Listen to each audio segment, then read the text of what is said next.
FORA.tv. The world is thinking.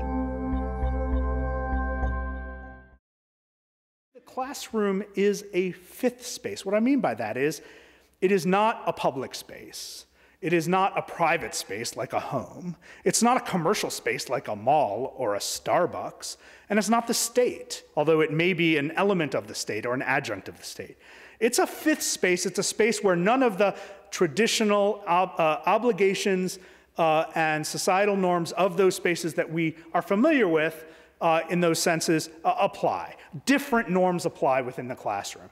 Different norms that we don't necessarily always interrogate as distinct. But it's important, I'll get to why this is important, but basically that fifth space is not unlike a religious space, right? A sacred space. And think about the varieties of religious spaces. The varieties of religious spaces. So there are religious spaces like this one, right? People sitting in rows where one person stands up and maybe speaks in Latin, maybe speaks in tongues, maybe speaks in English, maybe speaks in Spanish, and you listen, right? That happens. That's one variety. There are also varieties of sacred spaces in which one person talks to another, where there is an assumption of trust, of deep trust. There are religious spaces in which groups of 4, 5, 8 people get together and talk in a circle.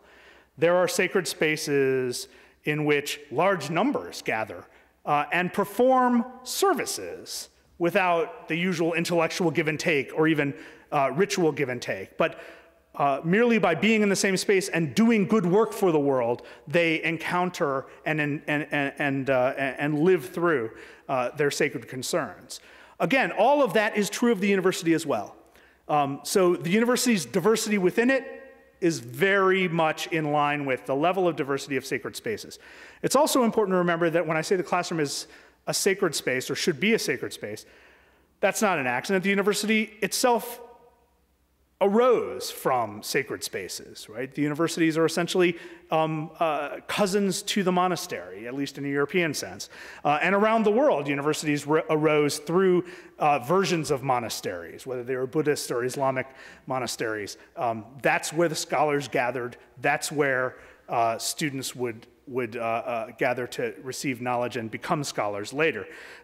And once you have that sense, though, I think it's important to understand that there is a certain respect that we must give to the space and not just the activity. Because teaching is not just about the words and the actions, but teaching is also about the level of comfort and confidence and trust that you can engender within that space.